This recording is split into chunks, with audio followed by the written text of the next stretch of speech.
We don't want to see a widening of this conflict. We don't see this conflict widening as it still remains contained to Gaza. But this attack was certainly escalatory in that it killed three of our U.S. service members. And as the president has said, we don't seek conflict. We don't want to see a widening of a regional war, but we will respond at a time and place of our choosing. It's not spreading when troops literally have died in another country. Yeah. Well, again, but they've also been launching these attacks since October 17th. And again, we can't discount the fact that these attacks are incredibly dangerous, put our service members at risk, but they have not, up until yesterday, inflicted lethal harm. They have been predominantly minor injuries and minor damage to infrastructure. Yeah, Missy. I want to ask if you could address the broader trajectory for American forces in Iraq and Syria, and will these attacks affect the ongoing discussions between the United States and the government of Iraq about the future of the American presence there? Or, there have been some reports that the United States is reviewing plans for the future troop presence in Syria. Can you talk about how this will or will not impact those deliberations? I think what you're referring to is the higher military commission that we discussed last week. So we're focused on working with our Iraqi partners regarding how to respond to the attack that claimed 3 U.S. service members. We remain committed to the HMC process and will continue to focus on it at the appropriate time. I don't have anything to preview on troops levels or changes in Iraq and Syria, but we are committed to the HMC process, and that is ongoing. But could you just say, would I be right to say that this lethal attack on American forces and the potential for a response, which President Biden has kind of foreshadowed explicitly, would you say that it will not have an impact on U.S. plans for the troop presence in Iraq and Syria, or is it too soon to say that? Well, I think it's too soon to say that. And also I would say that you have to remember that the HMC was already happening and was something that was announced back in August of 2023. The attacks on October 7th did delay some of those conversations from happening and the discussions from starting with HMC, but we're still committed to that process. We're still committed to working with the Iraqi government, and we are going to continue to do so, but I don't have anything more to preview on what that means for our force levels. Yeah, Megan. Can the Pentagon confirm any of the reports that the reason the drone wasn't shot down is because the troops on the ground thought that it was a returning American drone? Yeah, I've seen those reports. Again, that's something that Central Command is assessing right now, but I don't have more to share at this time. So to follow up on that, you say that this is escalatory because troops have now died in these attacks, but it's not a spread even though it happened in a different country. Is there any indication that this attack, either the equipment or the way it happened, any of that, was a different kind of attack than what we've been seeing in Iraq and Syria, or was it simply an escalation and people died because they weren't able to shoot it down? They didn't detect it the way that they are in Iraq and Syria. To my knowledge, there was nothing different or new about this attack that we've seen in other facilities that house our service members. Unfortunately, this attack was successful, but we can't discount the fact that other attacks, whether it be Iraq or Syria, were not intended to kill our service members. It is a true tragedy that 3 of our service members died. And of course, Central Command is looking into what can be done when it comes to our air defenses and looking into this incident to determine how best we can move or how best we can further strengthen our air defense systems. Was this base less well protected than other bases in Iraq and Syria? Not to my knowledge. Jeff. Thank you. Can you talk a little bit more about what this unit was doing in Jordan? And also, you have said that Iran has backed these groups which have launched these attacks. Is this attack that has killed 3 service members an act of war by Iran? Well, look, I think I said this earlier. We don't seek a war with Iran. We don't seek to widen this conflict. We have said, and we will continue to call out, the fact that Iran does fund and equip these groups and provide them the capabilities that they use to attack our service members, whether it be Iraq, Syria, or Jordan. So we're not going to hesitate in calling that out. But we certainly don't seek a war. And frankly, we don't see Iran wanting to seek a war with the United States. We are there in Iraq and in Syria. And I think your original question was what were these service members doing there? They are there in support of the Defeat ISIS mission. That is their purpose there. They are part of a named operation that this department has and is committed to in both in Iraq and Syria. And so, yeah, I'll just leave it at that. If I could follow up, how is this not a regional war now between the United States and Iranian proxies in Yemen, Iraq, Syria, and now Jordan? We're not discounting that tensions are high in the region by any means. Since October 17th, we've seen repeated attacks on U.S. forces. So we're not discounting the fact that tensions are high, that these Iranian-backed groups are targeting our military members with the intention of trying to kill them. But we don't seek a war. We don't want to see this widen out into a broader war. And that's, again, attacks on our service members happening in Iraq and Syria. To bring it back and to look at what's also happening in the Red Sea, we don't seek a wider war there either, but we are going to respond when it comes to commercial ships or our partners' vessels being targeted and therefore jeopardizing international trade and putting at risk innocent mariners. So again, we don't seek war, but we will take action and respond to attacks on our forces. Janie. Thank you, Sabrina. Two questions, one on North Korea, one on Russia. And North Korea launched another submarine, launched cruise missile into the east coast yesterday. Do you assess that North Korea's continued negative actions will lead to vital military action? Yeah, thanks, Janie. So we're monitoring these activities, and we won't comment on intelligence, but we've been very clear on the threat posed by the DPRK and their military programs, and our commitment to the Republic of Korea and Japan continues to be ironclad. Sure. Russia, Russian Defense Ministry spokesman criticized the United States, saying that the U.S. is dragging South Korea into the Ukraine conflict. Then he warned that if South Korea supported Ukraine, he would stop relations with South Korea. Yeah, I think quite to the contrary. You see countries all around the world supporting Ukraine's cause in the fight for their democracy and the fight for their sovereign territory. We're coming up on the 2-year anniversary of Russia invading Ukraine. Russia is seeking help from partners like Iran, like North Korea, to continue to fund itself or support itself in its war against Ukraine. And you're seeing like-minded nations like the United States and other countries stand in alliance in support of a democracy and in support of a sovereign country who was invaded by its neighbor, unjustly invaded by its neighbor. And we're very proud of the coalition that we've built in support of Ukraine.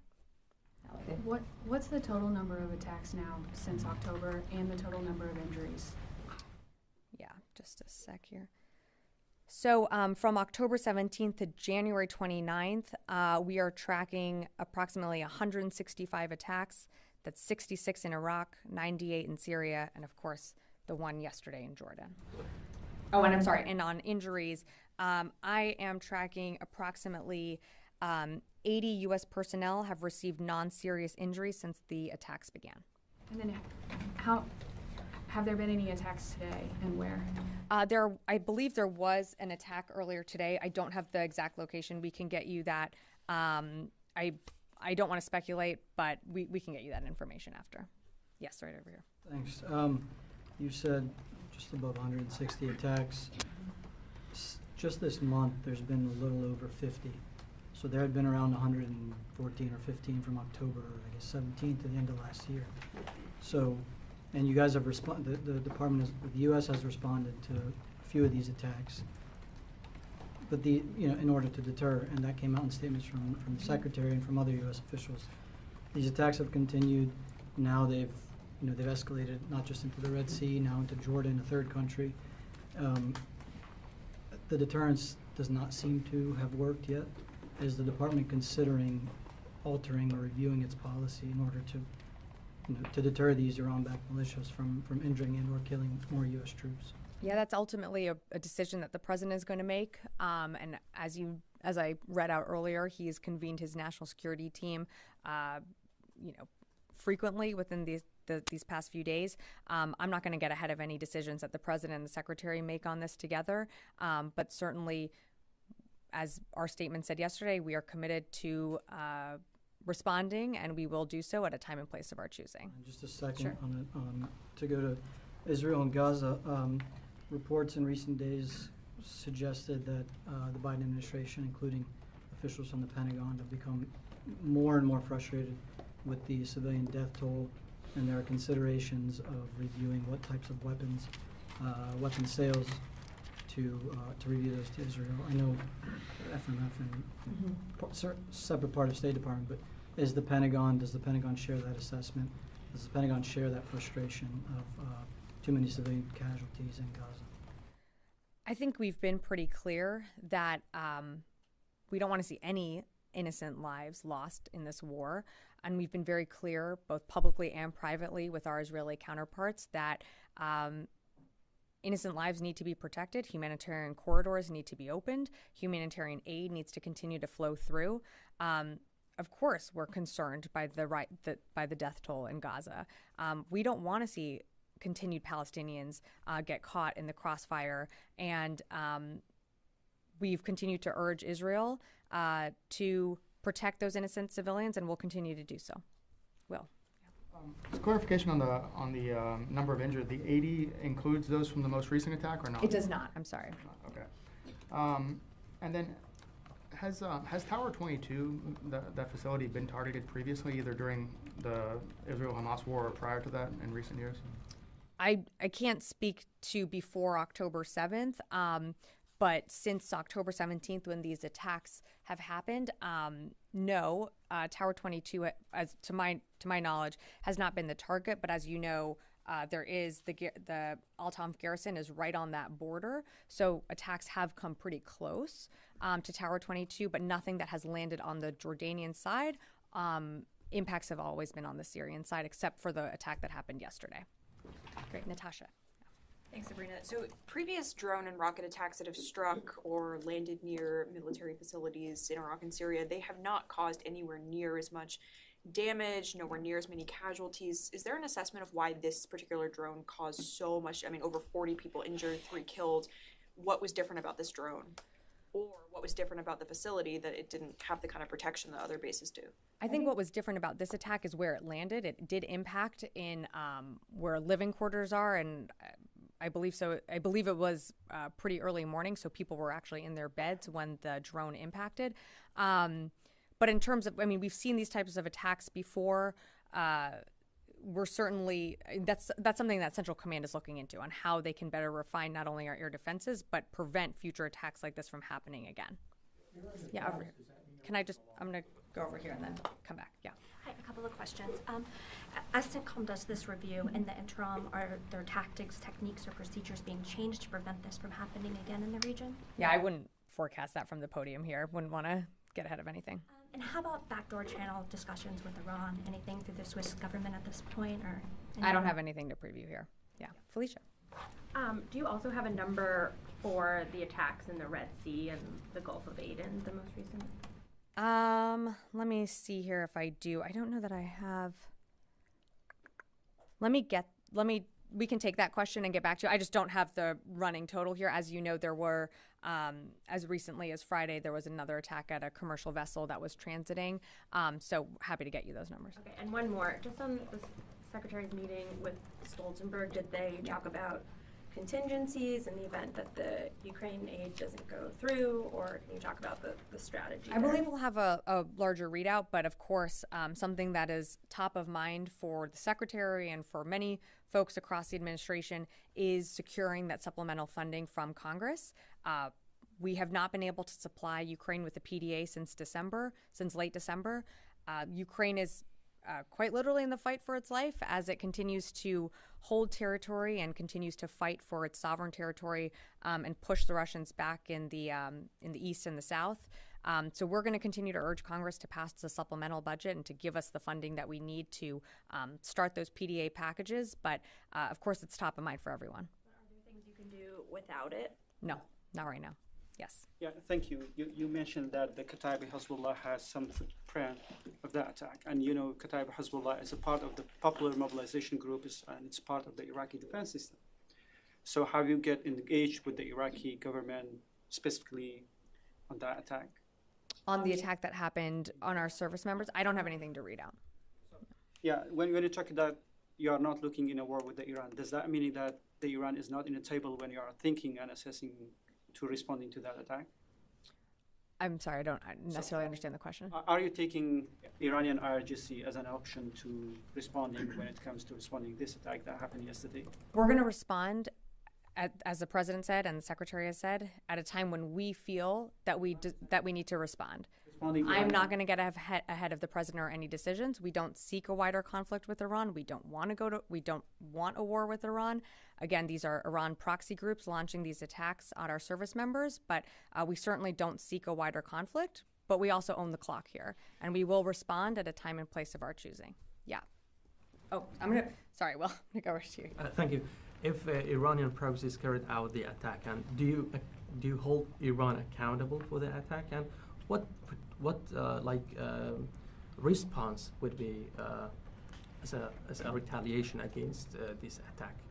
So as you can appreciate, I'm not going to forecast what our response looks like, but of course we hold Iran responsible as they are supporting these groups that continue to inflict casualties on our forces, whether it be in Jordan, Iraq, or Syria. We absolutely hold Iran responsible because we know that they fund and train and support and equip these militias that operate in Iraq and Syria. Fadi? So, yeah, thank you.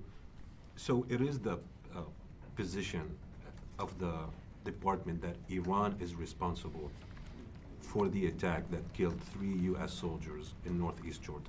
Iran bears responsibility because it funds these groups that operate in Iraq and Syria that launch attacks on our service members. I understand that, but this attack led to the death of 3 service members. Is Iran responsible for the death of these 3 service members that you just read their names and their families have been notified of their death? Again, Iran certainly bears responsibility as they fund these groups that continue to use capabilities that they get from Iran, and of course killed 3 of our service members. Can I take just a step back? Sure. And just looking at last week, maybe from Saturday of last week up until Saturday of last week, just okay. or Sunday maybe, Okay. this 9 days. The U.S. launched strikes in Syria, in Iraq, against Houthi positions inside Yemen with the aim of reestablishing deterrence and degrade their capabilities of whether attacking U.S. forces or shipping in the Red Sea. Nonetheless, as throughout those days, what we saw is unprecedented escalation. Ain al-Assad was targeted with ballistic missiles. Euphrates site was targeted with a drone. More U.S. soldiers were injured. The Houthis went after a British ship, after a U.S. ship. It seems to me, does the Pentagon think its approach to deterrence is firing back? Is it successful? Would you say it's successful, especially when 3 soldiers were killed? Well, I mean, we are assessing what happened yesterday, and we are trying to figure out how a one-way attack drone was able to evade air defenses and was able to kill 3 of our service members and injure dozens more. To your question on deterrence, I can continue to say we don't seek war. We don't seek further conflict. We don't want to see this widen out into a regional conflict. But we will continue to do whatever we need to when it comes to protecting U.S. forces and our coalition partners and innocent mariners transiting the Red Sea. We believe that we have been effective in degrading their capabilities and disrupting their ability to launch certain attacks. But the reality is, yesterday, unfortunately, they were successful. And they killed 3 of our service members, and that is an absolute tragedy. I'm going to go to the phones, and then I'll come back in the room. Laura Seligman, Politico. Thanks, Sabrina. I have a couple questions. Can you say whether there's been any decisions made to send any additional air defenses or other forces to the region to beef up some of the counter-UAS capability here? Yeah, thanks, Laura. I'm just not going to get ahead of any decisions that are going to be made, and certainly wouldn't preview the repositioning of any air defenses. And do we have sufficient counter-drone capability in the region to account for all the different bases that have come under attack recently? Yeah, thanks, Laura. I mean, again, we have seen repeated attacks on our U.S. service members in both Iraq and Syria, and a majority of the time, our air defenses have been incredibly successful, and you've only seen minor damage to infrastructure and, of course, some injuries, which we all take very seriously. But for the most part, our air defenses have been robust and have been successful. I'm going to take one more from the phone here. Heather, USNI. Thanks so much. The Houthi leadership announced that they fired a naval missile at Louis B. Polar in the Gulf of Aden. I was wondering if there's any confirmation from the Department of Defense on whether that happened and if there's any damage or if the Polar shot it down. Thanks, Heather. I don't have anything for you at this time. We're happy to get back to you on that one. I'll take a few more from in the room, and then I'm sorry, we do have something coming up soon. Yes. There's been some back and forth about whether the U.S. has troops in Yemen. Can you confirm that? We do not have U.S. troops in Yemen. Yeah.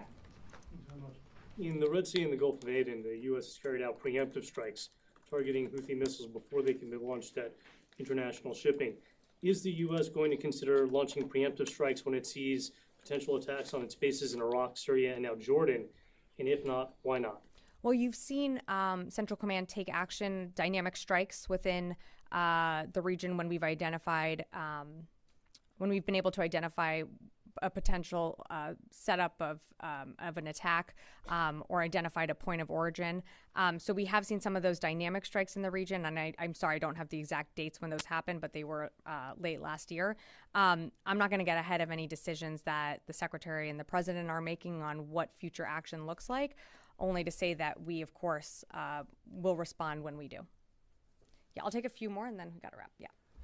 You mentioned the drone impacted the living quarters. Do you have any details on what kind of structure that was? Was this kind of a hardened structure? Was this a chew, a hangar? I was trying to get a better sense of why it caused so much damage. Yeah, it was a contained housing unit. That's right. Just one, or? I believe it was just one that was struck, but again, we're still doing our initial assessments. So if there's more to read out, we certainly will. Yes, Jeff. Thank you. I apologize for blurting out a question. When you had said some of them were in their beds at the time, usually when there's an indirect fire attack, there's something called the voice of God that yells, "Incoming, incoming, incoming, take cover." I'm wondering why these soldiers were in bed. Yeah, it was, I believe, early in the morning. This is something that Central Command is looking into in terms of how the one-way attack drone was able to get through. I don't have more details to provide at this time, and when we do, we certainly will let you know. Okay, thanks, everyone. Sorry, we've got to wrap.